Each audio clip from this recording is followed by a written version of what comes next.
oxígeno y todo eso, que son las dos primeras prioridades para atender en un paciente traumatizado. Ahora, nosotros lo que estamos desarrollando, ¿cómo está? ¿Bien? Lo que estamos desarrollando bien, está relacionado con la atención, el manejo de emergencias que digamos pueden ser ya hasta graves, mortales, y todo relacionado con trauma, ¿sí? Accidentes, lesiones, golpes, fracturas, cortes, ese tipo de cosas.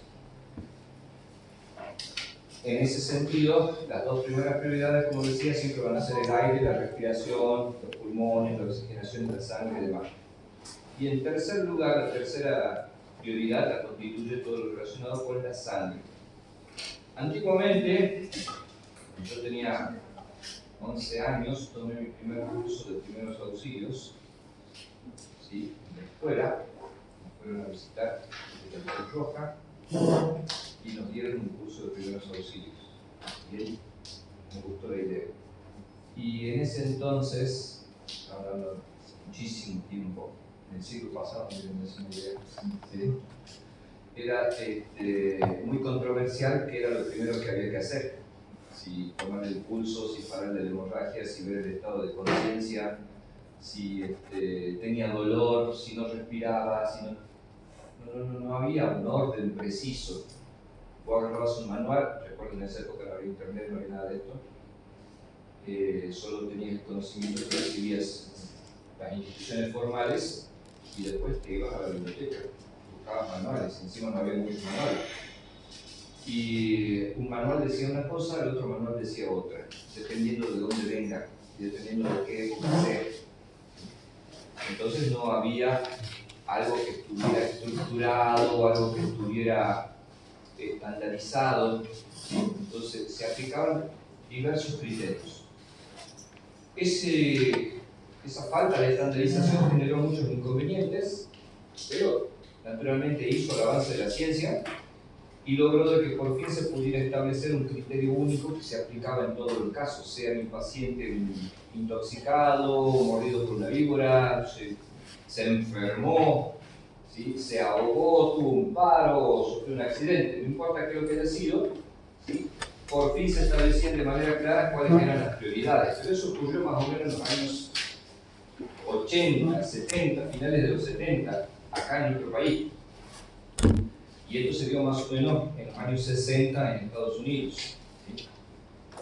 Miren cuánto tiempo pasó para que recién en la década del 60 en Estados Unidos se pudiera establecer un criterio. Y después, bueno, ya lo adoptaron los países de Europa y demás. Y a nuestro país llegó recién cercano a la década del 80. ¿Sí? Yo cumplí esos 30 años de trabajo en emergencia, yo comencé en el 95 aproximadamente, en el 98 fue mi primera emergencia grande, la explosión de la fábrica militar del Río Tercero, que me tocó. Tuve mi bautismo de sangre, de fuego, de todo. Sí, de todo junto. Y todavía no estaba muy claro qué era lo que se tenía que hacer. ¿Sí? Me enganché tanto que, bueno, entramos a formarnos ya en el Hospital de Urgencia en Córdoba y ahí empezamos a aprender de verdad cómo tenía que ser todo este manejo. Y ahí nos dimos con que sí, ya había un procedimiento estandarizado, se establecía que era lo primero, que era lo segundo, que era lo tercero y demás, ¿sí? Pero se luchaba constantemente contra el desconocimiento. Nosotros, después, cuando yo integré parte de los equipos de formación del Hospital de Urgencias, la tarea más difícil que tuvimos en cuanto a enseñanza fue con los propios paramédicos, digamos, choferes de ambulancia de los hospitales, de los servicios de emergencia de la ciudad de Córdoba, porque eran choferes de ambulancia, pero no tenían ninguna preparación, habían sido contratados simplemente para manejar la ambulancia, no para brindar una asistencia o un apoyo al médico o al personal sanitario en sí. Entonces nosotros nos tocó parte de la tarea de capacitarlos a ellos. Y luego de 11 años de trabajo se logró que por fin los choferes de ambulancia tuvieran una formación académica y estuvieran a la par del médico y del enfermero que iban en la ambulancia. En Córdoba se sale de 3. y por fin logramos nosotros que se estableciera esto del procedimiento estandarizado para la atención. ¿Por qué digo esto? Porque toda la vida se pensó que contener una hemorragia, cohibir una hemorragia, sobre todo una hemorragia grande, era la primera prioridad en la atención de las víctimas de un accidente. Si tú estás sangrando, listo, te tenés sangrado. Se hizo universalmente famoso el torniquete, se hizo famoso los vendajes compresivos, se hicieron famosos, se fabricaron sustancias que pueden solidificar la sangre dentro de la herida. Y todo este avance vino por conocimiento que aportó la industria bélica, ¿sí? La guerra. La principal causa de muerte por heridas en un conflicto bélico donde hay armas de fuego es la hemorragia. Entonces, como había conflicto bélico para tirar para arriba, había oportunidad de tomar conocimiento de esas cosas. Entonces eso como que dominó el escenario de la emergencia prehospitalaria y todos se enfocaban en parar las hemorragias. Pero en cuanto a lo que había en el resto del contexto civil en todo el mundo, que era una creciente y cada vez más dominante marea de emergencias producto de los accidentes vehiculares, comenzó a surgir otras cuestiones que mostraban como evidencia de que detener el sangrado no servía de mucho si no controlaba yo la respiración y el ingreso del aire a los pulmones de los pacientes. ¿Sí? Entonces, a partir de eso, se escribieron trabajos, se mostró evidencias, se prepararon congresos, artículos, libros, ponencias y demás, que terminaron demostrando y dando sustento a esta estandarización del conocimiento y se estableció por fin de que la primera prioridad siempre va a ser el ingreso del aire a los pulmones, o sea, despejar la vía aérea, el punto A, apertura de la vía aérea, el punto B, el control de cómo se produce ese intercambio gaseoso en los pulmones para administrar oxígeno a los glóbulos rojos y que los glóbulos rojos los lleven a cada célula del cuerpo donde hace falta. Eso es el punto B, ventilación. ¿Sí? Y de ahí entraba la tercera prioridad, que era la del sangrado, el control de las hemorragias, ¿sí? Y todo lo relacionado con la circulación de la sangre, es decir, presión arterial, pulso, filtración, ¿sí? Llenado capilar, temperatura corporal, y asociado a eso, como toda fractura lleva un riesgo de hemorragia, también se incluía lo de fractura.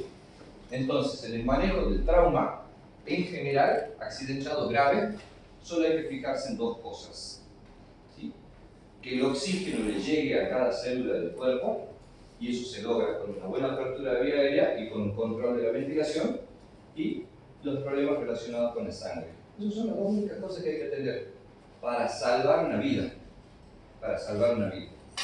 Ahora resulta que todo el conocimiento metodológico que se logró en 50, 60 años de historia estaba tan bien hecho y tan bien fundamentado que los mismos criterios se pueden aplicar a otras situaciones de emergencia que nosotros denominamos emergencias médicas no traumáticas, como por ejemplo una crisis de asma, como por ejemplo un coma diabético, como por ejemplo una intoxicación, ¿sí?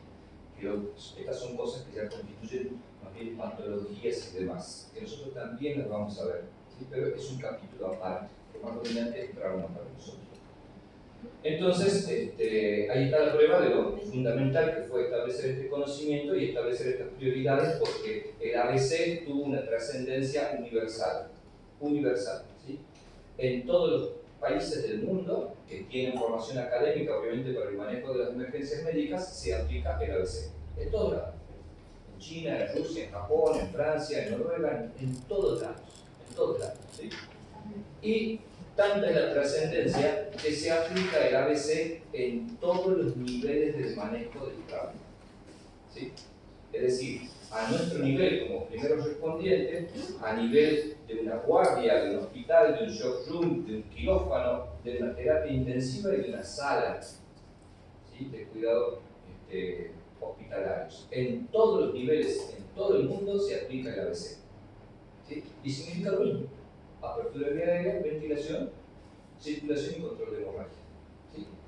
Entonces, para que se den una idea de lo trascendental que es el ABC. ¿Sí? La diferencia está en que si yo soy un médico emergentólogo que trabaja en el shock room de un hospital, Yo como apertura viaria no voy a hacer la maniobra de subluxación. Yo, ¿qué es lo que hago? Intubo al paciente, o le abro acá, ¿se entiende? Pero siempre va a ser eso lo primero que tengo que hacer.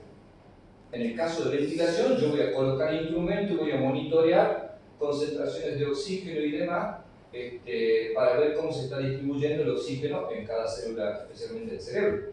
¿Sí? Ya no tengo yo que estar contando como médico de guardia la frecuencia respiratoria, viendo si un tórax se levanta, el otro no. ¿Sí? Se aplica el mismo procedimiento pero con diferencias de nivel.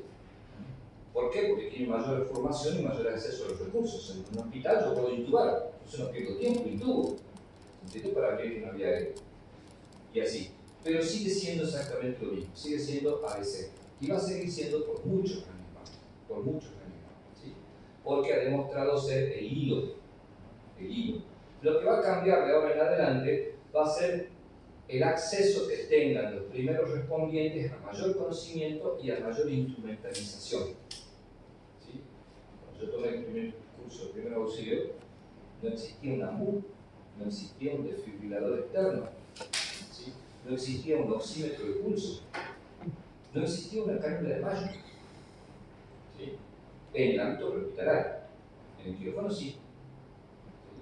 Entonces, ¿qué es lo que viene cambiando? Viene cambiando el nivel tecnológico que hay con respecto al manejo de las emergencias médicas. Pero el hilo conductor sigue siendo el mismo. Las prioridades siguen siendo las mismas. A, B, C. La filosofía de trabajo sigue siendo la misma. ¿Se entiende esto? Por eso la trascendencia del conocimiento que ustedes llevan. ¿Sí? Si alguna vez les ocurre tener que manejar una situación de emergencia y tienen dudas sobre qué es lo que hay que hacer, no se pueden olvidar. Es A, es B y es C. ¿Sí? Capaz que no recuerden cuánto era la frecuencia cardíaca. ¿Sí? Pero ustedes saben que está en un tercer lugar, no en un primer lugar. Primero hay que ver que ingrese aire. Segundo, que ese aire se distribuya bien. Y tercero, vamos a lo que es el control de la hemorragia. ¿Estamos acá? ¿Sí? Bien. Este capítulo también tiene temas bastante densos en cuanto a conocimiento, pero lo vamos a ver lo más rápido posible y lo más liviano posible. Pero sí hay cosas que son importantes porque la sangre, a pesar de estar en un tercer orden de prioridad, no deja de ser importante y grave. ¿Vamos? Dicho esto, pasamos al tema siguiente. Pregunto, a ustedes les llega un paciente, ¿sí? Para atenderlo, lo viene a buscar, a ustedes no van a él, el paciente viene para usted y les trae esto. ¿Sí? Viene así, ayúdame. ¿Sí? Y viene con ese bracito tal y cual como lo ven ahí. Una curita. ¿Sí? La pregunta clave es, ¿cuáles serán las prioridades acá en la atención de ese paciente? El control de hemorragia. Sí, llega caminando. Control de hemorragia. No, solamente si está hablando exclusivamente de ahí, el hemorragia, la cantidad de sangre que está perdiendo. Prioridades. Detener el sangrado. Las prioridades, chicos, son lo mismo. La respiración. La respiración, la ventilación y el control de las hemorragias en tercer lugar. Siempre. No pueden dudar en esto. No pueden dudar. No importa si viene amputado a la altura de la rodilla. No importa si viene con la víbora todavía enganchada en la canilla. ¿Sí? Siempre la primera prioridad es la vía aérea. Ah, y recuerden en cuanto al procedimiento general, ¿no? La primera prioridad es la seguridad. ¿Sí? El análisis de la escena, la situación del paciente, la consideración de mi recurso, y de ahí entro al A, B, C. ¿No? Pero en cuanto al que es tratamiento médico específicamente es A, B, C. ¿Y saben por qué? Además de todo, porque la cuestión de la sangre tiene un indicador, ¿sí? Una agujita, ¿sí? Que te marca demasiado poca o demasiado mucha. ¿Sí? Y ocurre esto. Ustedes me dirán, bueno, sí, claro, estamos en el punto C, circulación con control de hemorragia. Pero yo les pregunto, miren acá, ¿qué hemorragia?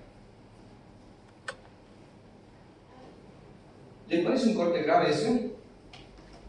Profundo, serio. No se ve que chorrea así. Sí, de la mano izquierda. Derecho. No, No, derecho. hay que abrir chequear. Mira, otra izquierda. No se ve comprometido. Tu otra izquierda. El tejido. Superficial, ¿no? Sí. Es muy superficial. Eso, ¿Tocó alguna arteria esto? No, porque si no tenía charco de sangre. ¿Cuántas gotas hay acá? chorrito, Entonces, una tapadita. tengamos muy en cuenta, ¿sí? Si hablamos de hemorragia, ¿qué estamos diciendo? ¿Sí? Sí, técnicamente esto se llama hemorragia, porque es una pérdida de sangre. Pero esto no necesita ni. Necesita puntos, sí, por supuesto, si no lo que una cicatriz que va a demorar en cerrar, con el riesgo de infecciones, complicaciones y demás. Pero acá, a lo que se ve, ¿sí? No hay afectado más que los vasos capilares de la piel, ¿sí? Y parte del tejido de la piel, obviamente. Pero con ese grado de profundidad, yo ya me habría encontrado con venas importantes. Las arterias están más profundas, ¿sí? Pero acá yo le puedo asegurar que ni siquiera tendones ni ligamentos hay afectados, ¿sí? Porque no deja de ser superficial. Si fuera profunda, esto estaría más lleno de sangre, ¿sí? Entonces, la sangre, como les dije, tiene un indicador, o poca o demasiada. O demasiada. Y eso es lo que yo tengo que prestar mucha atención. Porque en todo el cuerpo humano no hay nada más mentiroso que la sangre. ¿Sí? No hay nada más mentiroso que la sangre. La sangre siempre lo va a atraer, siempre lo va a llamar, siempre lo va a hacer caer, siempre lo va a poner trampas en el medio. Donde ustedes vean sangre van a pensar que hay algo grave, o algo importante, o algo serio. No siempre es así. No siempre es así. ¿Sí? No sé si ustedes recordarán, cuando comenzamos a trabajar estos conceptos mediante ejemplos, yo le había planteado, porque siempre lo planteo, un accidente con 3 tipos distintos de víctimas. ¿Recuerdan el caso? Casi al principio de todo esto. Que habían chocado en un auto. Una estaba inconsciente, la otra estaba con un corte acá y chorreaba un montón de sangre y estaba llorando los gritos. ¿Se acuerdan de qué Estaba ejemplo? sentado. Sí, bien. ¿Alguien alguna vez se lastimó acá de frente? Las cejas. ¿Sale sangre? La seca. ¿Cuánto sale sangre? Sí, sale bastante. colgado de un aro y caí de frente. Ah, sí, en medio. Ah, bien. ¿Y qué te pasó a vos? No. Ahí. ¿Chocaste con una mano? Choqué con la mano. Pero me impresiona porque salía bastante. Justo acá. Mucha sangre. Mucho. Es Mi la parte hermano se sensible. metió Mm. Es la parte sensible, digamos, que se ve. El borde del hueso. Propensa a cortarse por un solo golpe. Claro. Mm. Sigue. Mi hermano se subió en el autito y cayó y le dio con una piedra acá y le salía así cantidad de Mm. ver acá. Ustedes con una persona que tenga un corte acá, esto se llama arco superciliar, ¿sí? La zona del ceja, el borde de la órbita del ojo, ¿sí? Alguien que se corte acá o un poquito más arriba, ¿sí? O en el cuero cabelludo incluso, ustedes lo van a encontrar con sangre de acá hasta los pies, lleno de sangre, lleno de sangre. ¿Es grave? ¿Qué opinan? ¿Es una hemorragia? Sí, por supuesto que es hemorragia, ¿sí? ¿Pero le afecta la respiración? ¿Le afecta la ventilación? ¿La saturación de oxígeno? ¿Va a entrar un paro? No, no. Entonces ahí presten mucha atención porque esto, recuérdenlo siempre, la sangre miente. La sangre te miente, ¿sí? Entonces vos vas a ver un tipo, porque eso es lo que nosotros hacíamos. Hola, bienvenida. Cuando teníamos esta materia, esta carrera con examen, voy a buscar la foto. Hoy van a ver varias fotos. Voy a buscar la foto de los exámenes, ¿sí? Y nosotros preparábamos la sangre artificial, llenábamos de sangre, los chicos entraban y a veces quedaban duros, tirados ahí mirando, ¿saben que es un examen que es falso? ¿Sí? Pero aún así la sangre tiene ese potencial de tirar, ¿sí? Aún siendo sangre artificial, aún siendo una situación que saben todos de antemano que no es real, que es un examen, pero se quedaban duros de sangre. Entonces, eso les va a pasar siempre, siempre, siempre. Por eso, la insistencia, así venga bañado de sangre desde la cabeza hasta la punta del dedo gordo, primero A, después B y recién C. Y recién C. Y luego si es C, veremos si es de este lado o es de este lado. ¿Y qué otras cosas más son? ¿Qué otras cosas más son las que están en juego? ¿Sí? O se ha puesto en riesgo en ese paciente. ¿Sí? Entonces, repasando, ¿cuál es el error? Porque puede ser que mi paciente venga con esta mano así, pero que venga en estado de shock también. ¿Cuál es el estado de shock? Piel fría, Fría, Sudorosa. húmeda y pálida. ¿Acá se lo ve pálido? Y digamos que sí. ¿Sí? Entonces, el paciente me viene en un estado de shock. Pero lo que tiene es esto. Lo que yo veo es esto. ¿Sí? Ahora, ¿qué dice acá el aprendizaje? No buscar otras causas de shock en presencia de un sangrado evidente. Entonces, yo les pregunto a ustedes, ¿el estado de shock de este paciente se debe a esta hemorragia? ¿A esa lesión? hay que buscar otra cosa. No hay que cometer este error. ¿Sí? Entonces, ustedes van a tener que aprender a valorar la gravedad de la lesión, de la herida y de la cantidad de sangre para darse cuenta a partir de qué cantidad de sangre perdida mi paciente entra en shock. ¿Se animan a eso? ¿Sí? ¿Se comprende lo que le estoy diciendo? ¿Sí? Sí. Entonces, en otras palabras, ¿qué es lo que tengo que lograr yo? Conocer, dominar o hacer ante una herida. A veces. Saber si el indicador está Mucho poco. Poco. exactamente. ¿Sí? Y si mi paciente viene con esta herida y viene en estado de shock, piel pálida, sudorosa y fría, ¿a qué se debe? ¿Sí? Entonces, para quienes estuvieron o vivieron o fueron testigos, les pasó una situación de emergencia en donde había hemorragias en el paciente, ¿alguna vez se pusieron a preguntarse cuánta sangre es la que perdió? ¿Se animan a calcular cuánta sangre hay en una hemorragia externa, por supuesto? ¿Se animan o no? Sí. Como tenéis que hacer eso. Van a tener que hacer eso. ¿De cuánto es? 500. 500. O sea que esto es ¿cuánto? Medio litro. Medio litro. ¿Sí? No es agua ahora, esto es sangre ahora. ¿Sí? Lo vaciamos en el piso acá. ¿Sí? ¿Y qué tanto será el charco? De medio litro de sangre. Si lo tenemos encima un paciente así, ¿qué tanta sangre será? ¿Cómo se verá? ¿Qué es lo que le va a hacer la sangre a ustedes? Vení, atendeme a mí, yo soy urgente, soy crítico. ¿Pero qué le está haciendo la sangre? No entiendo. Me está engañando. ¿Por qué?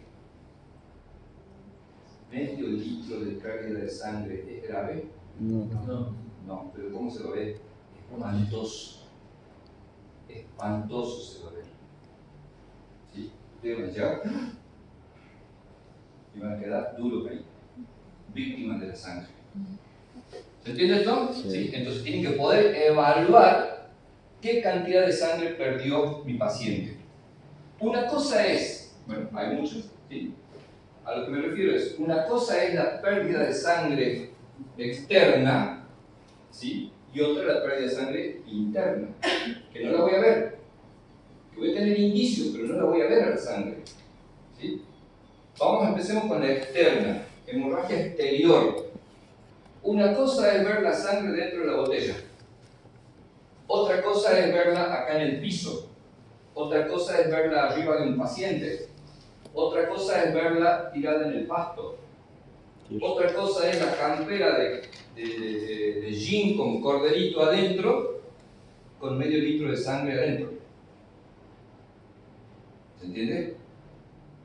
Sí. Entonces, si me toca atender a un paciente en invierno que está bien abrigado, tiene hemorragia externa, está tirado en el piso hace media hora y yo llego y veo así un charco, ojo, ya no estamos hablando de medio litro, porque la camperita esa ¿cuánto puede tener adentro? Puede tener un litro, un litro de sangre porque hacía colchonadita. Hace media hora el tipo ya perdió bastante sangre. Podríamos llegar a sospechar que perdió 1,5 litros y ya no es lo mismo que perder medio litro. ¿Estamos acá? Entonces, a esto me refiero con el tema de la agujita, de qué lado está, y a poder valorar la pérdida de sangre. ¿Sí? ¿Alguna vez donaron sangre? Sí. ¿Quién sí? Bien. ¿Les pasó algo después de donar sangre? Mm. Yo doné toda mi vida. Una sola vez me desmayé. Ah, exacto. Yo me desmayé. Me mimaron como nunca después, cuando volví en sí. ¿Sí? Bien, ¿qué cantidad de sangre les traen cuando van a donar? Medio. 400 centímetros cúbicos. ¿Sí? Están en crisis. Eso es muy grave, se descompensan, se deshidratan. Algunos sí. Sí. Sí, tenemos un shock momentáneo. ¿Sí? Un shock hipovolémico aparente. Tiene que ser 50 kilos para arriba, ¿que no? No. Tiene que ser 50 kilos para arriba los donantes, Sí, que no para... 40 para arriba. Ah, 40. 40 para arriba. ¿Sí? Y no tiene que haber donado los últimos 6, se toma como margen de seguridad 3 meses. Porque 3 meses es lo que dura la vida del glóbulo rojo. Yo hoy dono y mi médula comienza a fabricar más glóbulos rojos, pero que van a estar listos para salir a trabajar dentro de 3 meses. Trabajar dentro del cuerpo, ¿no? ¿Vamos? Bien, entonces, perdón, y las chicas, cuando están con su periodo, ¿cuánto pierden aproximadamente por cada periodo? Es muy variable, ¿no? Sí. Pero más o menos, Medio ¿se litro. pusieron a pensar? ¿Analizaron alguna vez? No saben cuánto. Más o menos 200 centímetros cúbicos en total. Más o menos, es muy relativo.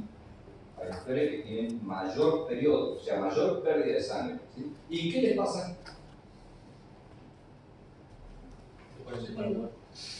Bueno, pero eso es otra cosa, no es pérdida de sangre. Pero en cuanto a la causa de la pérdida de sangre, ¿qué les afecta a mi cuerpo? ¿Le baja la presión? Sí, ¿Se deshidrata? dolor de cabeza. No. Con más hambre. Exacto. Eso es por las hormonas, no por la pérdida de sangre. Porque 200 centímetros cúbicos, que a ver, tampoco pierden 200 en un solo día. Estamos hablando de periodos que duran 3, 5 días, 7 días, ¿sí? Muchos. ¿Sí? A lo largo de ese periodo de tiempo pierden esa cantidad de sangre. Es irrelevante para la fisiología del cuerpo. ¿Sí? Entonces, eso quiero que tengan muy presente. 200 centímetros cúbicos, acá adentro hay 250 centímetros cúbicos.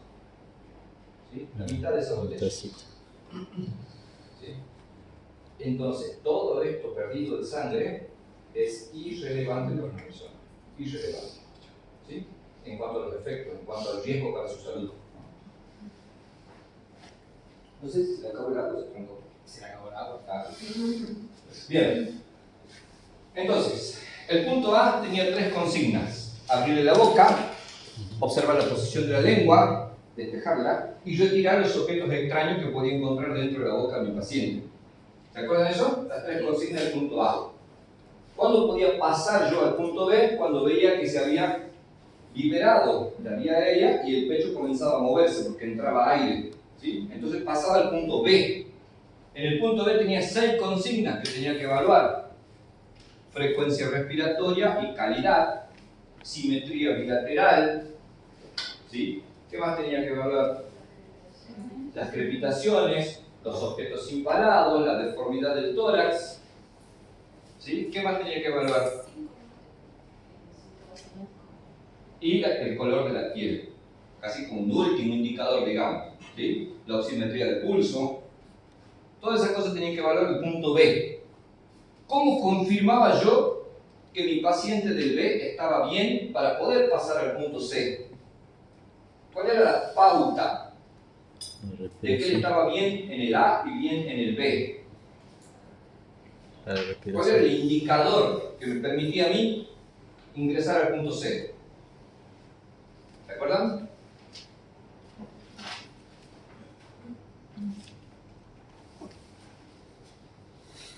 No está dentro de los 6 puntos de la consigna del punto B. Pero si lo hablamos. Y mucho, la clase anterior.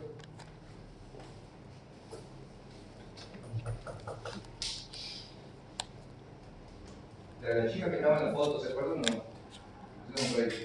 Sí, sí, lo Ah, estaba bien, dice. Ajá, ¿cuáles eran los indicadores de buena ventilación? La piel. La piel, Toma ¿qué tenía que color. tener la piel? Tomar ¿Qué color. color? O sea, no tenía que haber ¿qué? Cianosis. No hay cianosis, el punto B está bien. Paso al punto C. ¿Sí? Bien. En el punto C tengo estas 6 consignas también que yo debo evaluar. ¿Sí? La primera, frecuencia cardíaca. Adultos sanos, 14 a 60 años, tienen una frecuencia cardíaca normal de entre 60 a 80 latidos por minuto. ¿Sí? No basta con contarlo, sino que debo tener presente la calidad. ¿Se acuerdan cómo yo debía evaluar la calidad de la respiración? No valía con solamente tener de 12 a 20 frecuencias por minuto. Tenía que ser lenta y profunda, tenía que ser rítmica. Bueno, el latido del corazón lo mismo. Lo mismo, ¿sí?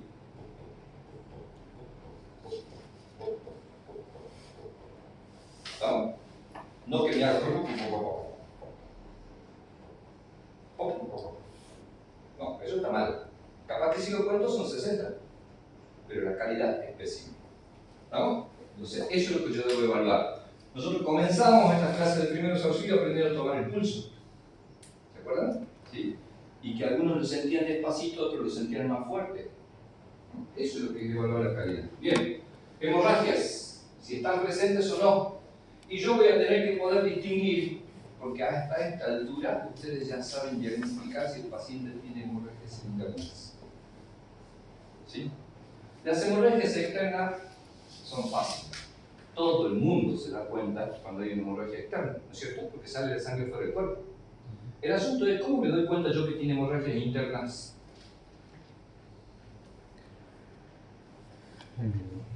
Por ese momento no toma. Un moretón. El sonido de, ¿El sonido de qué? del tórax es diferente. ¿Se acuerdan? Si tiene sangre dentro del pulmón, ¿cómo me voy a dar cuenta? El sonido ¿Cómo iban a estar seco. sus yugulares? ¿Hinchadas o caídas? Sonado. Caídas.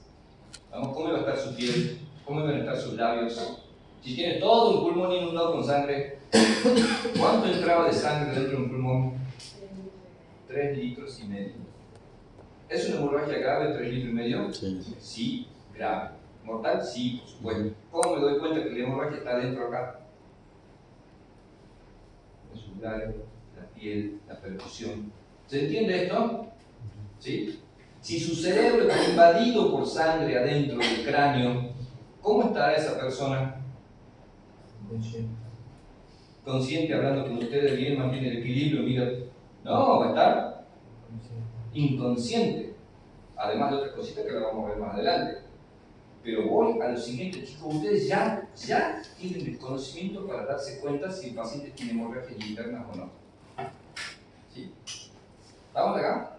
Si el paciente de ustedes tiene una hemorragia de 4 litros dentro del abdomen, ¿cómo se van a dar cuenta? Porque lo está así. No, me acabo de mandar así. La No simetría. cambió nada. Pero ¿cómo me voy a dar cuenta si tiene una hemorragia grave en el abdomen? Porque va a ser ruido. No, son igual. Pero ¿cómo se van a dar cuenta ustedes? La simetría. Ah, fuerte. Ajá. Va a tener dolor. ¿Sí? Y va a presentar estado de shock. ¿Qué era el estado de shock? Chicos, estamos hablando de lo mismo. ¿Sí? ¿Por qué no comencé directamente con cuestiones de datos informativos? ¿Por qué comenzó esto con una charla?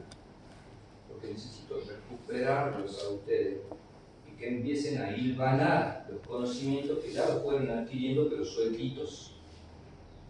Los tienen, los conocimientos los tienen, ya están en su cabeza, no los van a perder nunca más. Pero empiezan a recuperar y dicen, claro, porque tonto como no lo recuerdo. Eso tienen que empezar a hacer. ¿Sí? tengan fe en ustedes mismos. El conocimiento ya lo tienen. Si por ahí hay algo flojito, medio desajustado, bueno, ahí están los apuntes. Y están las grabaciones y todo. El conocimiento ya lo tienen. Empiecen a unir, a atar cabos. ¿Sí? ¿Estamos acá? Entonces, si hay una hemorragia en el cráneo, ¿cómo me doy cuenta? Estoy consciente, está alterada y otras cosas que ya vamos a aprender enseguida. Si la hemorragia está dentro del tórax, ¿qué va a presentar? Todo esto que ya hemos visto. Si la hemorragia está acá en sus piernas, supongamos que se rompió el fémur, tiene una fractura cerrada de fémur, ¿sí? Y se cortó la arteria.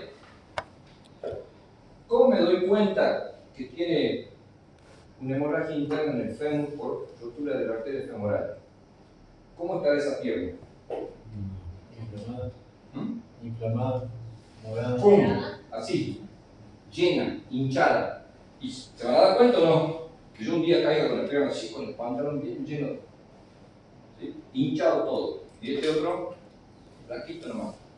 ¿Sí? O sea, hay indicadores. Yo no la veo la sangre, pero voy a ver el indicador. ¿Sí? ¿Saben cuánto puede entrar dentro de la pierna, dentro del muslo de un adulto por una fractura de fémur? 1,5 litros de sangre.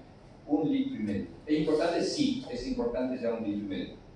Entonces, si la hemorragia está en el abdomen, ¿cómo me voy a dar cuenta yo? Estado de shock. Estado de shock. Dolor. ¡Pum! Pelo. Busco la piel. Puedo encontrar moretones, indicadores de hemorragia. ¿Sí? No necesitan ver la sangre. Entonces ya tienen, dense cuenta de eso. Ya tienen los conocimientos para darse cuenta si la hemorragia está acá, si está acá, si está acá o si está acá. ¿Sí? Entonces ustedes ya saben darse cuenta si el paciente tiene hemorragias internas, que son las más difíciles. Las externas son fáciles. ¿Sí? Para las externas vamos a utilizar lo que acabamos de aprender, que necesitamos desarrollarlo más todavía. Evaluar cuánto es la pérdida, para saber qué grado de shock tiene, cuál es su pronóstico. ¿Se entiende esto? ¿Sí? Bien. ¿Puede tomar qué cosa? ¿Qué RTA? La presión o tensión arterial. ¿Cuál es el valor normal? 120/80 milímetros de mercurio. ¿Sí? Entonces esto está en la consigna. Cuarto punto de la consigna, le voy a evaluar el llenado capilar. El llenado capilar es lo primero que vamos a ver ahora. ¿Sí? ¿Cómo tiene que ser el llenado capilar? Tiene que ser menor a 2 segundos. Menor a 2 segundos. Que un llenado capilar sea menor de 2 segundos me indica que es un llenado capilar positivo. Positivo. Si demora más de 2 segundos, es un llenado capilar negativo. ¿Estamos acá? ¿Sí? Bien. Puede prestar atención por fin a las fracturas, dislocaciones, deformaciones que pueda tener mi paciente. Fracturas que solo me importarán en cuanto a la calidad de la piel. Es decir, el hueso roto. ¿Rompió la piel o no la rompió? No me importa si se llama fractura conminuta, en tallo verde, incompleta, como los manuales antiguos de primeros auxilios. Había 20 clasificaciones distintas para distintos tipos de fracturas. No me interesa. Lo único que me interesa es si es fractura cerrada o abierta. Si el hueso quedó expuesto o no. ¿Sí? Bien, y las deformaciones, luxaciones y demás, ya vemos cómo las manejamos. Y la última cuestión a evaluar en el punto C es el color general y la temperatura del cuerpo del paciente. ¿Sí? Como pueden ver, todo está relacionado con la sangre y con la circulación. ¿Sí? Todo este conjunto de indicadores me va a dar la pauta de su estado circulatorio general. Si tiene o no hemorragias y qué tan graves son las hemorragias. ¿Vamos acá? ¿Sí? Bien. Esto estaba en la diapositiva de la tarjetita, ¿se acuerdan? Con los signos vitales. ¿Sí? Hace mucho lo habíamos visto. Cuando comenzamos a aprender a tomar el pulso, ustedes sacaron foto de la tarjetita. ¿Sí? Estaba acá en la pantalla. Frecuencias cardíacas en niños, valores normales. de acuerdo a la edad, recién nacido a 3 meses, 3 meses a 2 años, 2 a 10 años. Esos son los valores normales, ¿sí? En pediatría. Perdón. ¿Eso qué es? Perdón? Frecuencia cardíaca. Frecuencia cardíaca. ¿Sí? Bien, ¿qué es el llenado capilar? El llenado capilar es un indicador que nosotros vamos a tomar, a analizar, a valernos de ese indicador y me va a permitir saber, en cierta forma, cómo está su presión sanguínea. ¿Sí? Cómo está funcionando el sistema circulatorio del paciente. ¿En qué consiste la prueba? ¿Se acuerdan cuando vimos el corazón y el sistema circulatorio, la aorta grande que tenía 3 centímetros salía del corazón y se empezaba a ramificar, se hacía cada vez más finita y se iba alejando del cuerpo, ¿no es cierto? ¿En qué terminaba? ¿Sí? Esa manguera.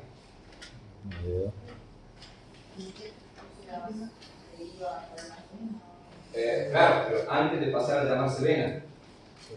Era arteria que llevaba la sangre y la vena era que la trae, ¿no es cierto? Sí. ¿Sí? Entonces, la arteria se hacía más finita y se llamaba después, ¿cómo se llamaba? Capilar. Bien. Arteria, arteriola y capilares. ¿Por qué se llamaban capilares?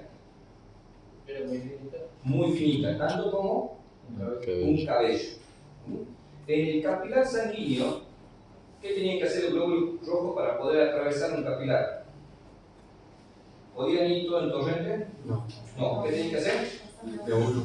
En filita de a uno. El capilar es tan finito que le permite a los glóbulos rojos solo pasar de a uno. ¿Sí? Para poder pasar de a uno, ¿se imaginan un filtro que tiene esto, que manda un chorrazo de sangre con 120 milímetros de presión de mercurio? ¿Sí? Lograr tener la suficiente presión para que en todo el cuerpo, la sangre logre atravesar los capilares y encima cuente con fuerza para volver hasta el corazón. ¿Hace falta presión?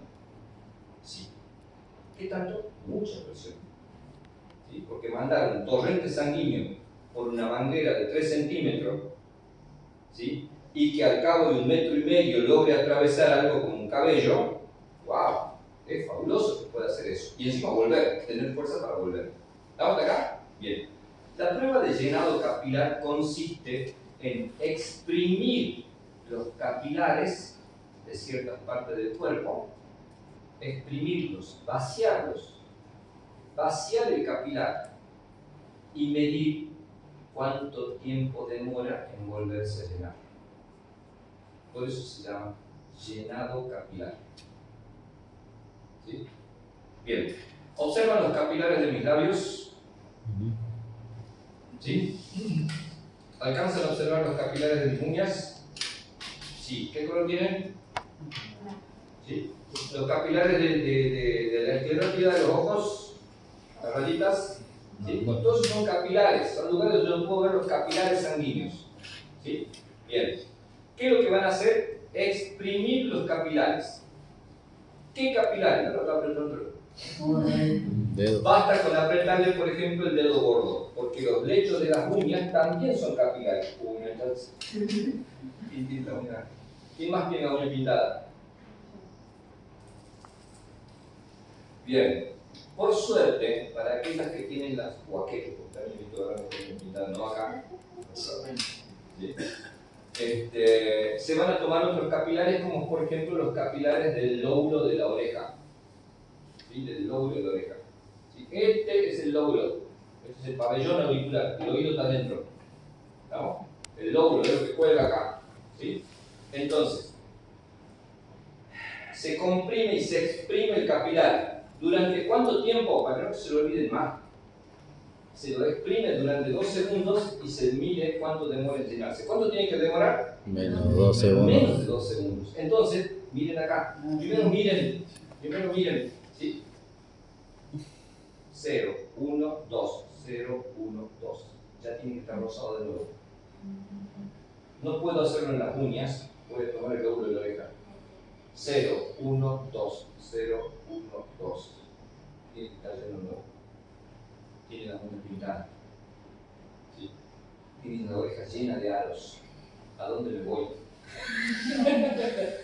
Me voy al costado de la palma, ¿sí? Opuesto al dedo gordo, se llama eminencia del pitenar, y comprimo ahí de nuevo. Lo mismo, ¿sí? Miren acá. 0, 1, 2, 0, 1, 2. ¿Lo vieron? Sí. Bien. Eso es evaluar el llenado capilar. Si se llena en menos de 2 segundos, ¿qué significa? Hay buena presión. ¿Quién está bien? Después, El corazón. corazón, está bien la manguera y está bien la cantidad de glóbulos rojos, ¿no es cierto? Porque si mi paciente tuvo una hemorragia interna o externa, pero de 1,5 litros, ¿cómo calcula que va a salir el llenado capilar? Más 2. Va a demorar más de 2 segundos.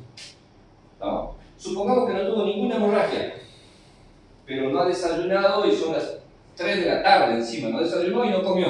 Baja presión. ¿Cómo va a estar su presión? Ustedes le van a hacer llenado capilar, ¿qué va a salir? Negativo. No se va a llenar en 2 segundos, va a demorar mucho.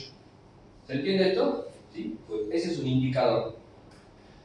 Este indicador de llenado capilar me permite a mí tener una idea muy aproximada de la realidad. ¿Sí? Para los bebés se toma todo el dorso de la mano. ¿Sí? El dorso, este lado. Se comprime todo eso. No la palma, sino el dorso de la mano. ¿Sí? Entonces me permite a mí tener una idea muy aproximada de su presión arterial, ¿sí? Del funcionamiento del corazón y de la cantidad de sangre que pueda tener. Pero no es inequívoca. No es inequívoca. ¿Sí? Porque no me permite a mí saber cuánto tiene de presión. ¿Se entiende? Yo para saber cuánto tiene de presión tengo que utilizar el tensiómetro. ¿Sí? Para saber cuánto perdió de sangre, no puedo con el llenado capilar. ¿Se entiende? ¿Sí? Entonces, es un indicador aproximado y útil, práctico, pero no tiene precisión. No tiene precisión. ¿Sí? Bien, presionando los capilares del lecho ungueal se mide el tiempo de demora de llenado, que debe ser menor a 2 segundos. ¿Sí? Bien. ¿Estamos acá? ¿Sí? ¿Dudas? ¿Preguntas? ¿Van bien, chicos, o no? ¿Quieren repasar algo? ¿Está muy frío? ¿Está bien? En la guardia pasada se presentó una señora, parecía que el día anterior se puso a consumir bastante y el día siguiente no comió nada porque el estómago no lo recibía, bueno. El hígado. Y casi se desmayaba, y le quise dar agua con azúcar, pero estaba muy líquida, se puso a vomitar, no recibía nada. Y gracias a Dios llegó rápido la ambulancia y ya le dieron ellos los compuestos para que vaya de a poco recuperándose. ¿Cómo se veía? No, se ve así como un poco amarillo. Ah, hígado. Claro, sí. Fijo que es hígado. Sí. Ah, Y estaba con el bebecito, el changuito de 2 años, chiquitita. Vas, 3 años. bueno, cuando empecemos con la otra parte que es de las situaciones del cuadro médico y vamos a volver sobre ese punto. Evaluación general del paciente. Eso. La bombilla hidráulica. Bueno. A ver, para que sea lo más didáctico posible.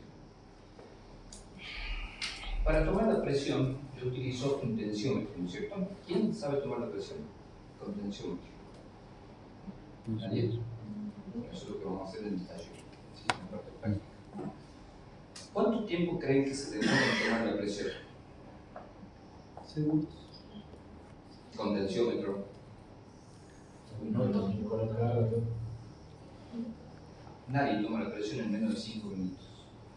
¿Sí? ¿Cuánto tenían ustedes para atender al paciente en el prehospitalario? ¿Qué acuerdan de eso? 10 minutos. 10 minutos. 10 minutos en general, todo para General, todo. ponerle un moño y subirlo a la ambulancia. Ajá. Pero para hacer el ABC, ¿cuánto tiempo tenían? 4 segundos. 3 minutos. 3 minutos. ¿Sí? Entonces, por eso es que aprendieron a tomar el pulso, gastando ¿cuánto tiempo? 15 segundos, 10, 2 segundos. 2 segundos. 2 segundos. Solo van a perder 2 segundos para tomar el pulso. ¿Sí? Para tomar la respiración, ¿cuánto van a perder? 10 segundos. 10 segundos. 10 segundos. Entonces, ¿cómo van a tomar la presión si se van a demorar 5 minutos? ¿En prehospitalaria se usa tensiómetro para tomar la presión? ¿Qué se utiliza? Algo muy parecido al llenado capilar, que se denominan pulsos distales. ¿Sí? Van a tomar los pulsos distales. ¿Sí? Bien. A la salida del corazón me encuentro con una manguera grande que se llamaba arteria aorta, que medía ¿cuánto de diámetro? 3 centímetros. ¿Qué presión hay en el punto ese de la curva de la arteria aorta? Al ladito del corazón. ¿Cuánto había de presión sanguínea ahí? Valor normal de presión arterial, ¿cuánto es? 120 sobre 80. ¿Sí? En la sístole cardíaca, cuando alcanza el mayor impulso, la sangre luego que sale del corazón, cuando pasa en la primera curva de acá, tiene 120 de presión. 120 de presión. ¿Sí? Para no confundirnos, vamos a ver solamente de la sistólica. De la sistólica. Entonces, hay cosas que todavía no puedo hacer con la mano. Ya vine a sacar la moto. Vine bien por eso. Sí. ¿Cuánto es la presión normal? 120 Sobre 80. sobre 80. ¿Sí? O sea, 120 de máxima y 80 de mínima. ¿Estamos acá? ¿Sí? Bien. Vamos a hablar solamente de los valores sistólicos, de la máxima. ¿Sí? Bien. ¿En dónde había 120 de presión? En la aorta. ¿Sí? ¿Cómo era la manguera? De 3 centímetros. 3 centímetros de diámetro. ¿A dónde tiene que llegar? Capilares. Todo el cuerpo. ¿Y cuánto mide la manguera más finita? Cabello. Como un cabello. ¿Sí? Bien. A lo largo de la manguera que se va extendiendo por todo el cuerpo, que se va ramificando y que a su vez se va haciendo más finita, ¿irá perdiendo presión? Sí. Sí, pierde presión. Pierde presión. Pero tiene que quedar una cierta presión residual para poder atravesar el capilar, ¿no es cierto? Y para poder subir de vuelta. ¿Estamos acá? ¿Sí? ¿Quieren saber cuánto valor de presión alcanza? Vamos a ver el largo de la manguera. ¿Estamos? ¿Sí? Para poder llegar al dedo gordo del pie, ¿sí? Que digamos sería la tirada más larga de manguera, que va a terminar siendo bastante finita, ¿sí? El cuerpo necesita que tenga en el pie más o menos 90 de presión. De los 120 quedan 90. ¿Cuánto perdió en 1,5 metros? 30 de presión. ¿Sí? Entonces, si yo le tomara la presión en el dedo gordo, ¿cuánto me daría el valor? Entre 90 y 120. ¿Me siguen hasta acá? Esto es importantísimo y hay muy poca gente que lo sabe. ¿Sí? Ahora, yo les pregunto, esa persona que está sin desayunar y sin almorzar al mediodía, ¿qué le pasó su presión? Bajó. Si yo les he llenado capilar, ¿qué va a pasar? Iba a tardar más de 2 segundos. ¿Sí? Entonces ustedes, ¿creen que la sangre le llegará al dedo gordo? Si yo le hago el llenado capilar en el dedo gordo del pie, ¿qué me dará? Negativo, ¿no es cierto? ¿Sí? ¿Cuánta presión necesita para llegar al dedo gordo del pie? 90. Es decir, que si yo le hago llenado capilar en el pie y demora más de 2 segundos, ¿cuánto tiene de presión? 45. Menos de 90. Menos de 90. ¿Le tomaron la presión? Sí, le tomaron. ¿Usaron tensiómetro? Presten atención, síganme ahora. ¿Sí? Para poder llegar a la mano, ¿sí?, la sangre necesita tener por lo menos 80 de presión. Por lo menos 80 de presión. ¿Estamos acá? ¿Sí? Entonces, si yo le tomo el llenado capilar, o mejor aún si quieren, si yo le tomo el pulso radial, ¿sí?, y lo encuentro al pulso, sí, acá está, late. No me importa cuánto late, pero late, ¿no es cierto? ¿Sí? ¿Qué quiere decir? Que ¿cuánto tiene de presión? Mínimo 80. Entre 80 y 120. ¿Estamos acá? ¿Me van siguiendo con esto? ¿Matías? ¿Sí? ¿Va bien? Sí. Bien. Le voy a tomar el pulso radial. No lo encuentro al pulso. No tiene. ¿Qué significaba? ¿Estaba muerto? No. ¿Qué significa? No lo encuentro. ¿Ya hemos llenado capilar? 4 segundos me demora. El problema ¿Qué de... tiene cuánto? Menos de 80. ¿A dónde me voy ahora a tomar el pulso? Ese es el último. Raquel. ¿Sí? Me voy al femoral, acá en la ingle. ¿Sí? Para que la sangre pueda llegar hasta la ingle, ¿sí?, al punto donde se toma el pulso femoral, necesita tener 60 de presión. 60 de presión. ¿Sí? O sea que yo le tomo el pulso femoral y no le encuentro el pulso femoral. ¿Está muerto? No. No. ¿Qué significa? Y el mío no se siente. Que tiene menos de 60. 60. ¿Sí? ¿Estamos acá? Ahora ocurre lo siguiente. No hay caso.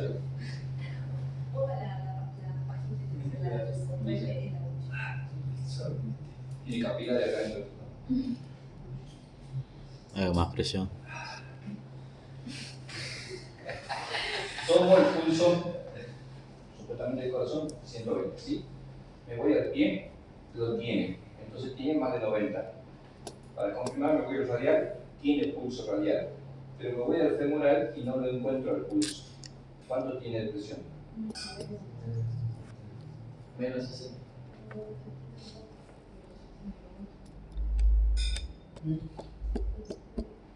Bueno. ¿Vamos de nuevo? Sí, la pregunta, por favor.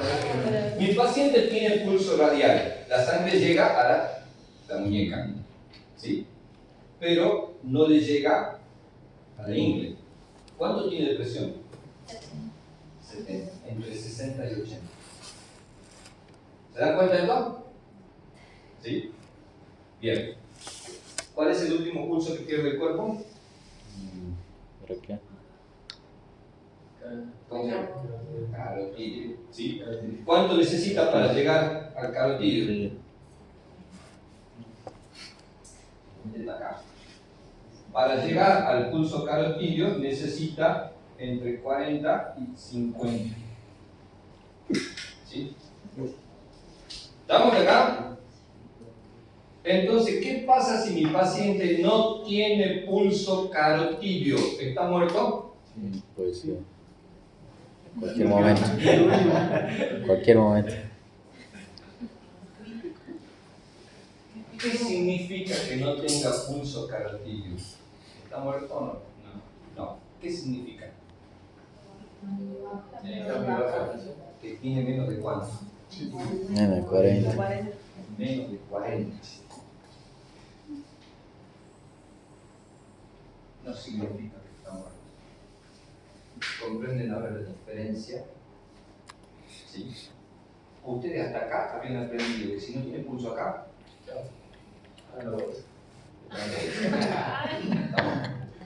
ahora, Ya, la bolsa pasamos al vivo, siguiente nivel. ¿Sí?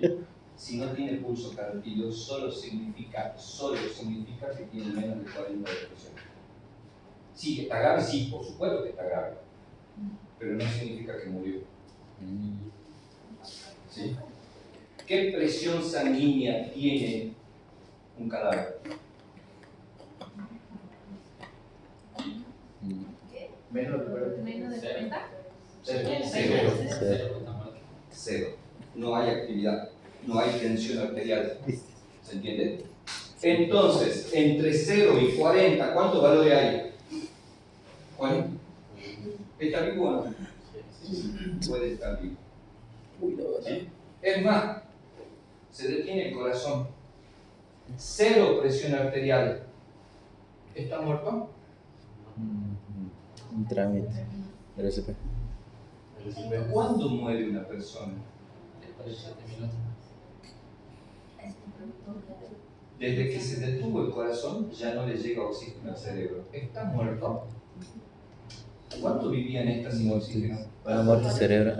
¿Cuándo muere una persona? Cuando el cerebro ya deja de funcionar.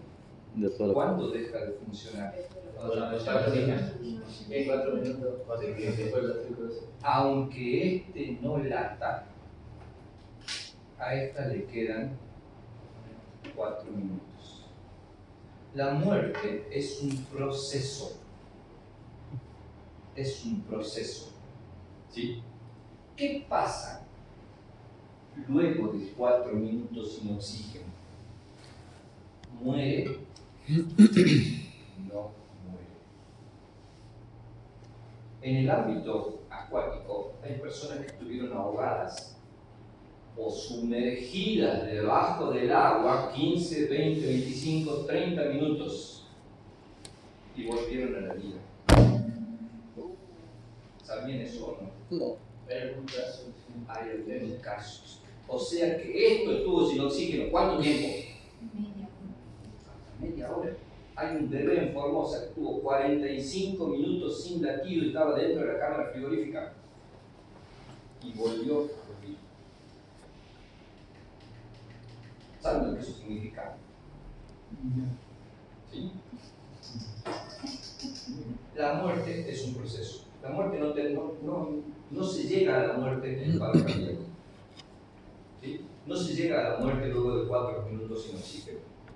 Lo que ocurre con la célula cerebral es que cuando pasa más de 4 minutos sin oxígeno, mueren tanta cantidad de neuronas que aunque se volvieran a oxigenar instantáneamente, el paciente va a presentar secuelas. Eso quiere decir. ¿Sí? Cuanto más células hayan muerto, más graves serán las secuelas. ¿Sí? Como les pasa a aquellos pacientes que los reanimaron, volvieron a la vida, pero estuvieron mucho tiempo sin oxígeno y quedan, por ejemplo, hemipléjicos. ¿Se murieron? No, están vivos. ¿Cuánto tiempo estuvo sin oxígeno? Más de 4 minutos. ¿Se entiende esto? ¿Sí? Entonces, para ustedes que trabajan en el medio acuático, mucho ojo con esto. ¿Sí? Nosotros reanimamos a todos. A todos. No importa si estuvo 20 minutos sumergido. No somos médicos para decir que está muerto. Nosotros tenemos una sola víbora, ¿se acuerdan? Nosotros reanimamos siempre. ¿Sí? Hasta acá ustedes han ido recibiendo una serie de conocimientos parciales que les han permitido avanzar para comprender cosas más profundas. Hoy están en un nivel bastante alto para comprender que ni siquiera ante la ausencia de pulso carotídeo el paciente está muerto. Fíjense lo que estoy diciendo. ¿Sí? Ni siquiera aún con 4 minutos sin oxígeno en el cerebro el paciente está muerto. ¿Por qué? Porque si, ¿cuánto hace que estuvo permitido? ¿Cuánto hace que estuvo el paro? Hace 8 minutos. No, ya está, dejarlo. No le hago el RCP. Van presos. Van presos. ¿No? ¿Por qué? Primero y principal, porque no son médicos. No pueden diagnosticar la muerte. ¿Sí? Segundo, porque están abandonando a una persona. ¿Sí? Él tiene posibilidades 8 minutos después de haber estado ahogado. ¿Sí? ¿Se merece el RCP? Sí. Más vale que tiene que hacer el RCP. Y sobre todo si tiene un tubo de oxígeno también, porque lo que está necesitando. ¿Sí? ¿Estamos acá? Entonces, Mucho más de 20 es posible. Sí, no es posible decir cuánto hace. ¿Sí? O sea, ¿qué quiero decir? No es posible decir después de cuánto tiempo ya no tiene chances. Por eso, cuando se dijo al principio, solo hay 3 circunstancias en las que nosotros nos reanimamos. ¿Se acuerdan? La primera clase o la segunda hablamos de esto. ¿Se acuerdan alguno? ¿Qué es lo que recordar? ¿De la seguridad? No. ¿Cuánto no se reanima el paciente? ¿Cuánto nosotros podemos decir oficialmente que está muerto?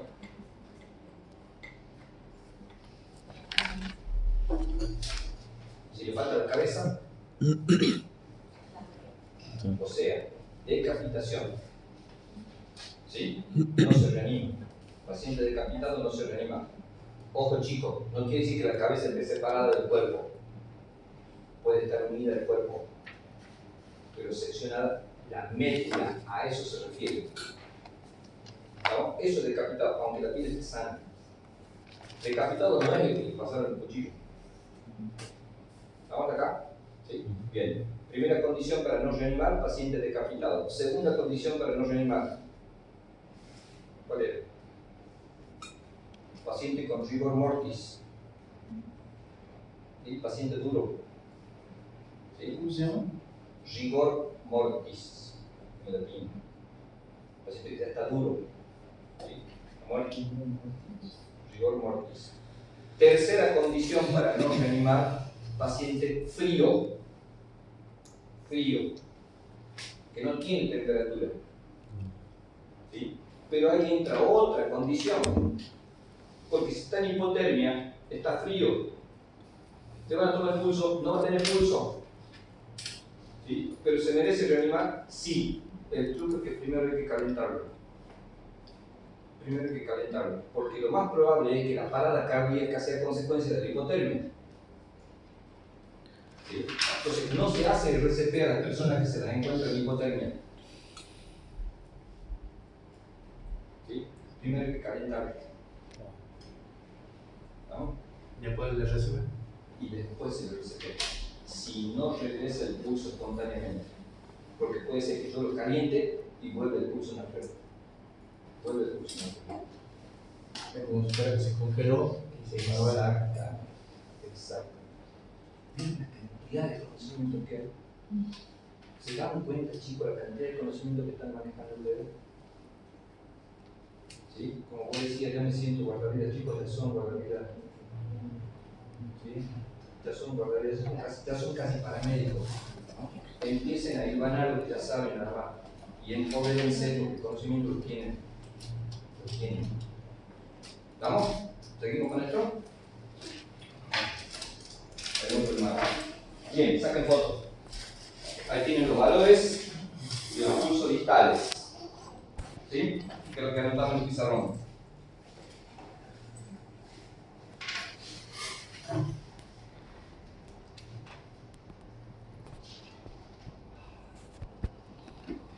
Como pueden ver en el esquemita, las mangueras se van haciendo más finitas cuanto más se alejan del corazón. Se hacen finitas porque se van distribuyendo, bifurcando.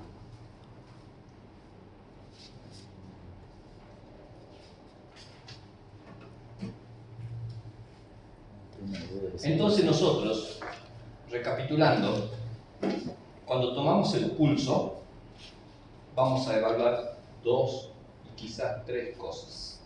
¿Sí? Vamos a evaluar la frecuencia cardíaca, el ritmo cardíaco, la calidad de esa sangre, de ese latido, y a su vez vamos a evaluar la presión sanguínea, con solo tomar el pulso.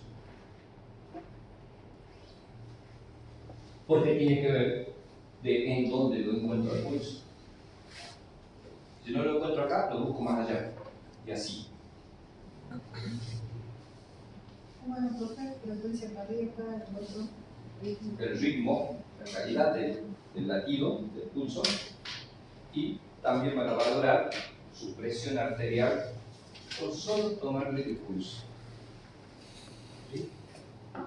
Ustedes van a gastar 2 segundos y van a saber qué cosa. ¿Vamos? ¿Seguimos? Bien.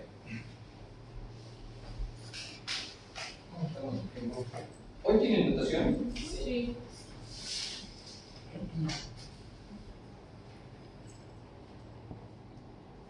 ¿A qué hora terminamos la revisión? No, tiene 21. 25.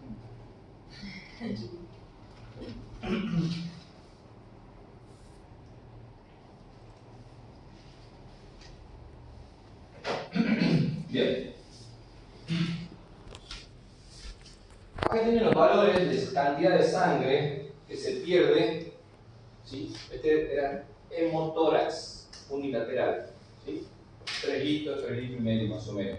Hemoperitoneo con distensión abdominal en el abdomen. ¿Cuánto entra de sangre? Hasta 5 litros. ¿Cuánto tenía el cuerpo de sangre? Depende del peso. Dependiendo de cuánto del peso. El 8% del peso corporal lo tiene en sangre. ¿Sí? Bien.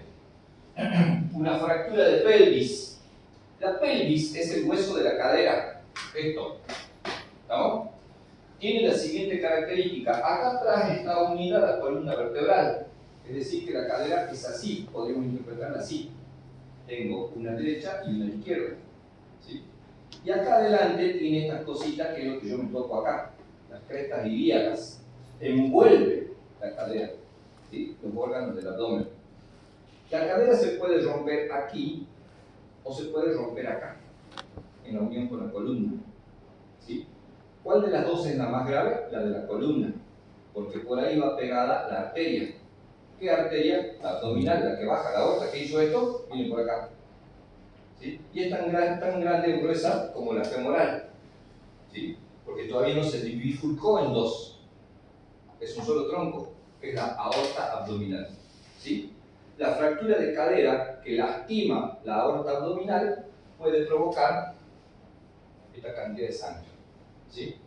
La fractura del fémur, ya dijimos, 800, 1200, 1500, dependiendo del tamaño de la gamba, ¿sí? Entra dentro de la pierna. Dentro de la pierna, eso es lo que le hincha la pierna. ¿Sí? La fractura de la tibia, acá abajo, yo tengo tibia de este lado y peroné de este lado. ¿Sí? La fractura de tibia, que es el hueso más grande, hasta medio litro de sangre entra dentro de la canilla, hinchándola por supuesto. ¿Sí? Y las fracturas más pequeñas, de huesos más pequeños, ¿sí? Pueden llegar a perder entre 100 a 500 centímetros cúbicos de sangre. ¿Sí? Estamos hablando de fracturas que dañan la arteria. ¿Sí? Ahora, el problema, por ejemplo, de una fractura pequeña como la de la costilla, ¿sí? Es que estas están limitadas. No va a entrar más sangre en estas cavidades. ¿Sí? Y la costilla se considera una fractura pequeña. Pero el problema es que se sigue moviendo, por lo tanto nunca se forma coágulo. Por lo tanto, sigue saliendo. Sigue saliendo. ¿Estamos acá? ¿Sí? Bien. Entonces, volumen corporal. La sangre humana está compuesta por un 53% del plasma, que es agua. ¿Sí? 45% de la sangre son los glóbulos rojos, un 1% de plaquetas, 0,5% de glóbulos blancos y un 0,5% de otros componentes. ¿Sí? El total de la volemia se calcula en un 7 a 8% del peso corporal de la persona. ¿Sí? Sacan fotos y cuadritos, pero es interesante. Ahora, esto me muestra a mí que la sangre no es solamente glóbulos rojos, sino que hay plasma, que es importante, es vital. Me muestra de que hay glóbulos blancos, me muestra de que hay plaquetas, me muestra que hay componentes, ¿sí? Nutricionales también circulando en la sangre, como la glucosa, como los lípidos, y las proteínas también pueden encontrarse. ¿Sí? Entonces, la pérdida de sangre va a afectar a todos estos otros sistemas que consuman estas otras cosas. ¿Sí? No es solamente glóbulos rojos para el transporte de oxígeno, también va a provocar otras cosas. ¿Sí? Bien. Las hemorragias se clasifican en 4 clases o 4 grados, ¿sí? Y están en función del porcentaje de sangre perdida. Así, una hemorragia leve de clase 1 significa que el paciente perdió menos del 15% de su volemia. Menos del 15% de su volemia. ¿Sí? Cuadro más grave pasa a ser el clase 2, donde el paciente perdió entre el 15 y el 30% de su volemia. Más grave, el clase 3, del 30 al 40, y gravísimas de la clase 4, donde perdieron más del 40% de la volemia. ¿Sí? Esa determinación de clases la van a hacer ustedes evaluando el tamaño del charco. ¿Sí? Por ejemplo, para las hemorragias externas. ¿Sí? No se les pide que expriman la campera, ¿sí?, del paciente, pero sí van a poder evaluar más o menos y tener una idea, porque esto es bastante tonto. ¿Sí? Son porcentajes aproximados. Ahora, pregunto, ¿escucharon hablar alguna vez de eso que dicen, que circula en muchos lados, ¿no? Lo cual no avala de que lo que estoy diciendo sea cierto, ¿sí? Ni avala lo que se dice, ¿sí?, que yo lo menciono. ¿Escucharon decir que, por ejemplo, en el caso de que vos te des cuenta que una persona está teniendo un ACV, ¿saben lo que es el ACV, no es cierto? Accidente cerebrovascular, ¿sí? Había que pincharle la vena de acá de la mano izquierda para que salga la sangre? ¿Escucharon decir eso? ¿No? No. Bueno, tonteras como esa circulan en internet. ¿Sí? ¿Son verdaderas o son falsas? Falsas, totalmente falsas. Porque también asociado a ese fake, digamos, ¿sí?, está el hecho de decir que si un paciente tiene la presión muy alta, que tiene riesgo de tener una ACV, se le debe provocar un sangrado en otro lado. ¿Sí? Ese sangrado va a aliviar la presión, disminuyendo el riesgo de daño cerebral. ¿Será cierto? ¿Qué opinan ustedes?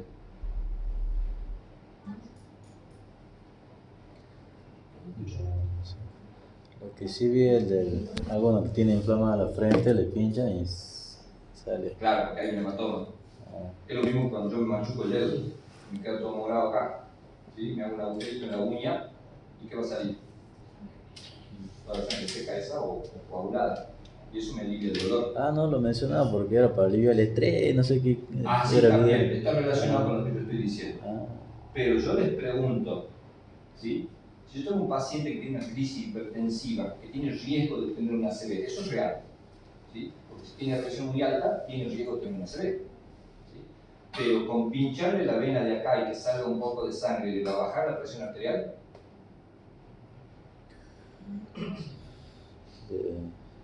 ¿Cuánto tiene que perder de sangre para que baje la presión? medio litro, Clase 1. 15%. Tiene que perder el 10% de su volemia para que la presión baje. ¿Se acuerdan cuando donaban sangre? ¿Todos se desmayan? No, porque si todos se desmayaran, quiere decir que le bajó la presión a todos. ¿Sí? Entonces 400 centímetros cúbicos le provocaría el desmayo a todos. ¿Sí? Y no es así. El desmayo en todos se va a dar cuando pierda ¿cuánto? El 10% de la volemia. Ahí cae la presión.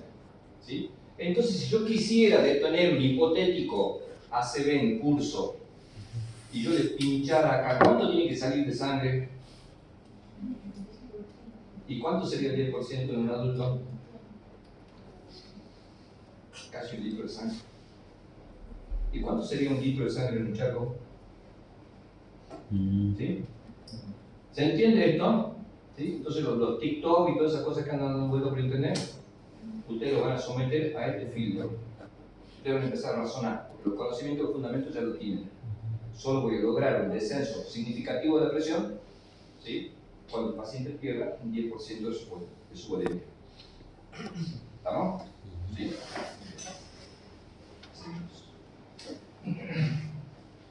¿Qué es el shock?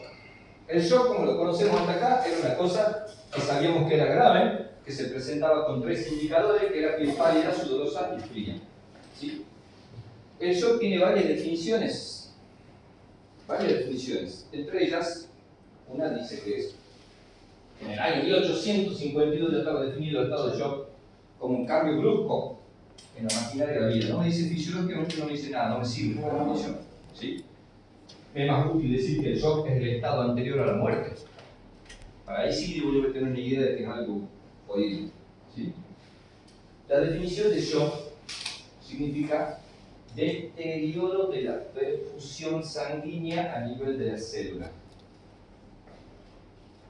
Deterioro de la perfusión sanguínea, de la irrigación sanguínea a nivel de la célula. Eso es el estado de shock. ¿Sí? Peligro. ¿Cuál es el peligro acá? Definir el shock solamente como la disminución de la presión arterial. No, eso no es shock. Para que se dé shock, tiene que haber una afectación a nivel de dónde? De la célula de los tejidos. ¿Sí? Bien. ¿Qué más podemos decir del shock? Existen distintos tipos de shock. ¿Sí? Foto. Shock hipovolémico. ¿Qué quiere decir? ¿Qué significaba hipo? Menos. Bajo. ¿Bajo qué? Volemia. Bajo nivel de sangre, ¿sí? Baja cantidad de sangre. ¿Qué es el shock hipovolémico? Es lo que se produce con la pérdida de sangre. ¿Sí? En el caso de trauma.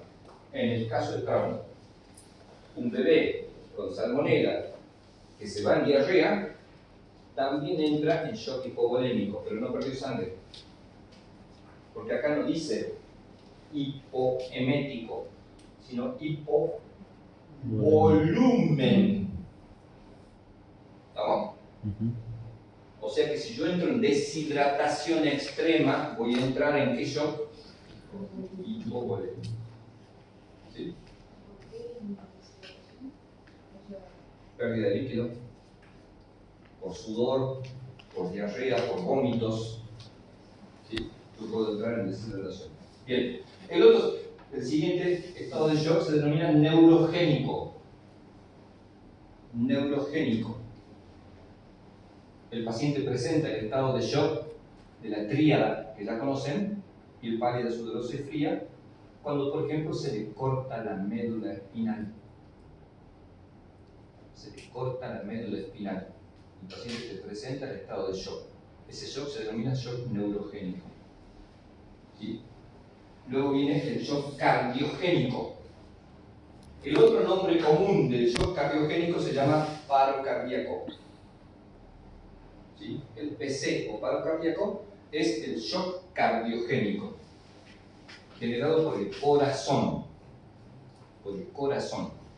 ¿Sí? Cuarto shock, el shock psicogénico. ¿Y por qué será psico? ¿Qué tiene que ver la psiquis? ¿Vieron esas personas que ante una emoción violenta, positiva o negativa, se desmayan? ¿Sí? O de un susto, por ejemplo, o de una alegría extrema se desmayan. ¿Qué le pasó? Tuvo un shock. ¿Pero qué shock? Psicogénico. Los padres cuando están en el parto. Sí. Y luego, por último, tengo el shock anafiláctico, que tiene que ver con la anafilaxia, que es la reacción extrema alérgica. ¿Sí? Entonces, estos son los tipos de shock que se van a producir. La última que era, profe. reacción alérgica, la anafilaxia. Lo picó una abeja, se le hinchó la lengua, ¿sí?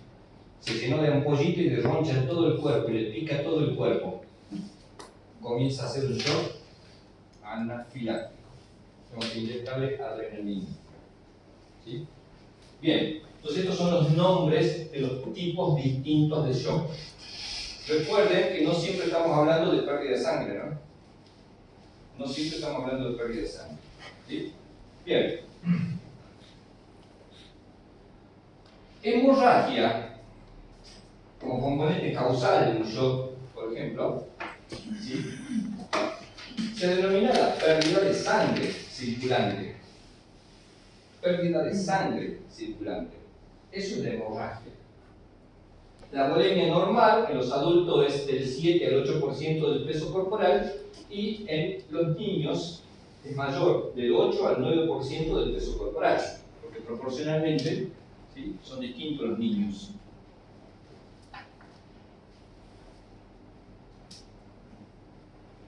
Una hemorragia es grave a partir de la clase 2. Cuando supera, ¿cuánto era? 15, 30. No. De lo 1 era hasta el 15%. ¿Sí? A partir de la clase 2, es decir, superior al 15%, es grave. Porque es grave la 2, la 3 y la 4. ¿Sí? Esa es la diferencia. ¿Sí? Son graves todas las otras. No solamente hasta el 30%. Entre el 15 y el 30 define la clase 2. Pero son graves todas las otras. La 3 y la 4 también. Son graves. ¿Sí? Bien. Para nosotros las hemorragias se van a clasificar en dos tipos: si la sangre salió fuera del cuerpo o si se quedó adentro. Salió fuera del órgano o fuera del vaso sanguíneo, ¿sí? Pero sigue dentro del cuerpo. Entonces se denomina interna. Y también nos va, con respecto a su tratamiento, nos va a interesar si de dónde viene la sangre. Si viene de una arteria, viene de una vena o viene de ambos.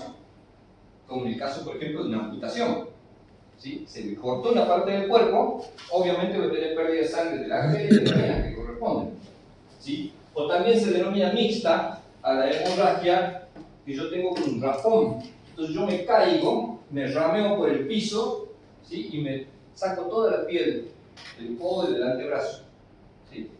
Inmediatamente me comienza, bien, les pasó eso alguna vez seguramente. ¿Sí? Entonces se levanta, se saca todo así y empiezan a aparecer puntitos de sangre, que después se hace manchita, que después se hace laguna. ¿Sí? Entonces se denomina hemorragia puntiforme o hemorragia mixta. ¿Y cuál es la hemorragia arterial? Con cada latido del corazón me larga un chorro de sangre. ¿Sí? Es la hemorragia arterial. ¿Será grave o no? Sí. Sí. ¿Por qué es grave? Porque la sangre estaba llevando oxígeno a las células y porque tiene más presión que la sangre de la vena.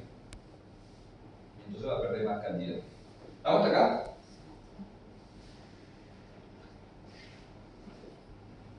Hemorragia clase 1, pérdida menor al 15%, o sea, aproximadamente para un adulto normal, menos de 750 centímetros cúbicos. ¿Sí? Presenta síntomas clínicos mínimos. ¿Cuáles serán los síntomas clínicos? Quizás un poquito mareado, ¿sí? Quizás un leve descenso de la presión arterial, quizás una leve disminución de la glucosa en sangre, pero que casi siempre van a pasar desapercibidos. ¿Le aumenta la frecuencia cardíaca? Casi no. Casi no. Y por eso dice taquicardia, pero discreta. ¿Varía la presión arterial? No. El pulso tampoco. ¿Sí? Para las hemorragias de clase 1. El cuerpo demora en reponer esa sangre, ¿cuánto tiempo? 24 horas. 24 horas. Repone la pérdida del volumen, no del glóbulo rojo, ¿no? Del volumen sanguíneo. La repone en 24 horas. O sea, al otro día está perfectamente bien. Por eso que cuando van a donar sangre, le dan un día de descanso en el trabajo. Le dan ese día.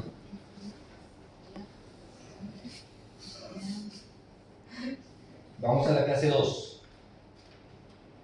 La pérdida oscila entre el 15 al 30%, es decir, entre 800, perdón, acá hay un error, ¿no? 800 a 1500 centímetros cúbicos. La taquicardia sí ya se puede percibir a más de 100 latidos por minuto. Y también puede presentar taquipnea. ¿Qué es taquipnea? Taqui es lo opuesto a hipo, es alto. ¿Sí? Y pnea, P-N-E-A, significa respiración. O sea que su frecuencia respiratoria también puede estar alterada. Mi paciente puede ser que tenga más de 20 respiraciones por minuto. Entonces, está alterada la frecuencia cardíaca y alterada la frecuencia respiratoria en la clase 2.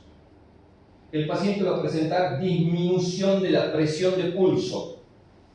Disminución de la presión de pulso. ¿Qué es la presión de pulso?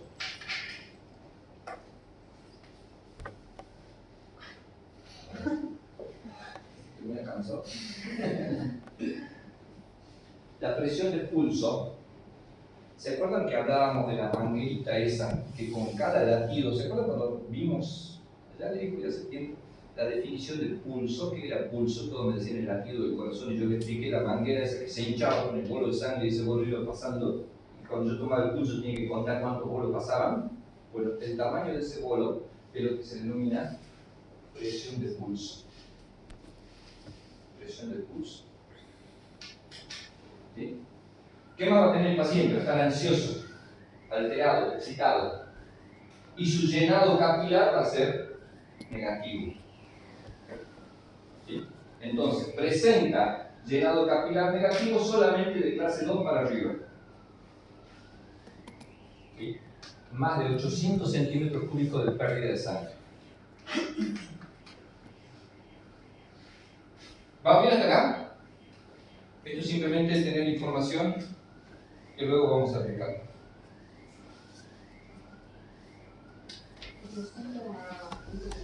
Sí.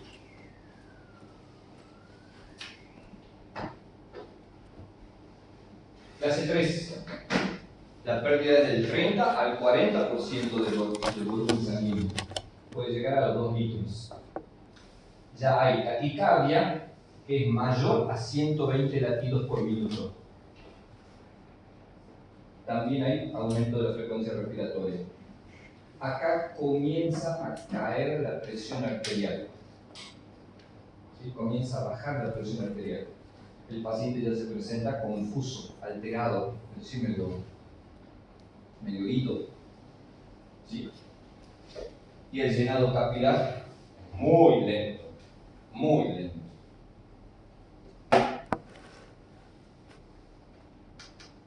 Por supuesto, estamos ante una hemorragia grave.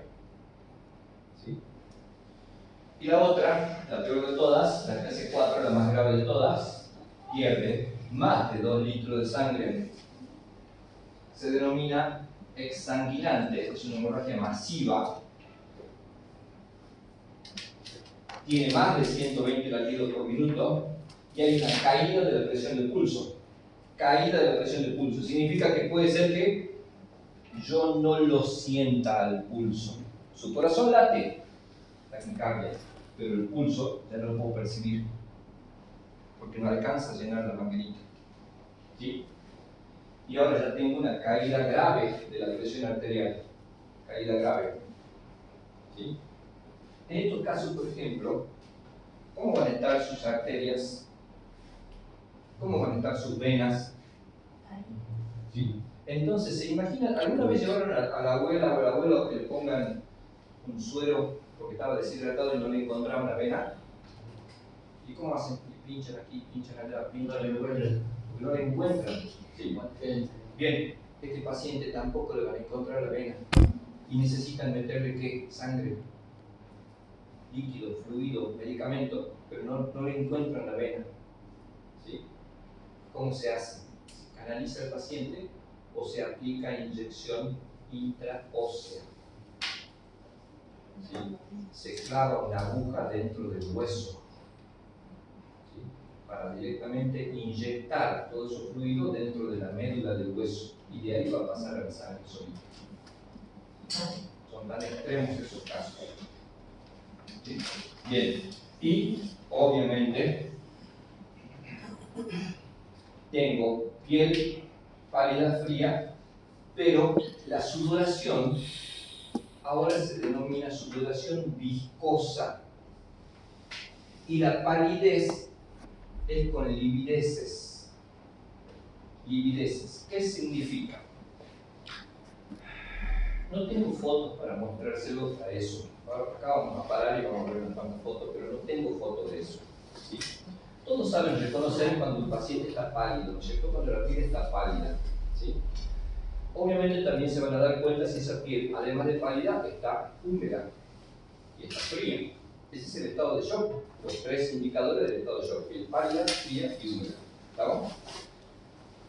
Pero que el paciente, en vez de estar solamente sudado, que esto sea una baba viscosa, es un indicador más grave que el simple sudor. ¿Estamos? Y si encima, en vez de estar pálido, está casi traslúcido y le veo las venitas en el fondo de la piel, ¿sí? Eso es livideces y está mucho más grave. ¿Estamos acá? ¿Sí? Anoten. El shock tiene dos estadios. Independientemente de los tipos de shock que ya vimos, ¿no? Tiene dos estadios o estados: el shock compensado y el shock descompensado.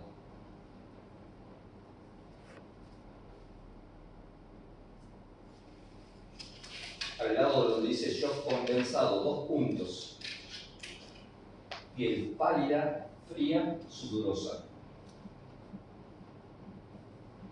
Pálida, fría y sudorosa. Al lado de donde dice descompensado, 2 puntos, piel fría, pegajosa o viscosa,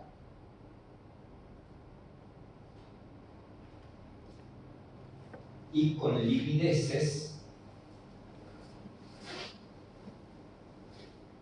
o piel, también se llama cérea, con C, cérea, que hace alusión a la cera. Cérea, piel como cera, traslúcida como la cera. ¿Sí? Recuerden qué es eso, la lividez y la piel cérea. Es una piel casi traslúcida, medio transparente, que me permite ver en el fondo de la piel las venitas. Fíjense en qué feo que es ese estado. ¿Estamos? ¿Sí? Entonces, ya tienen la definición. El paciente puede estar en estado de shock ante la hemorragia clase 2, clase 3, pero van a ser shock compensados.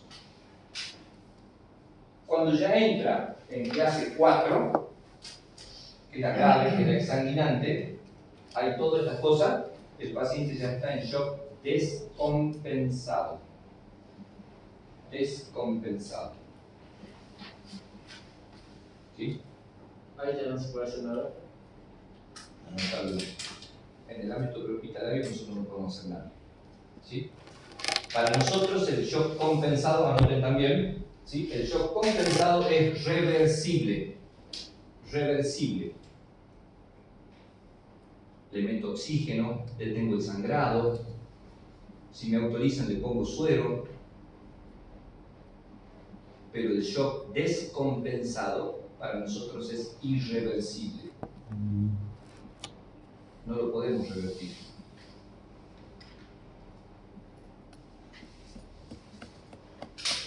Bien, aquí llegamos. ¿Preguntas hasta acá?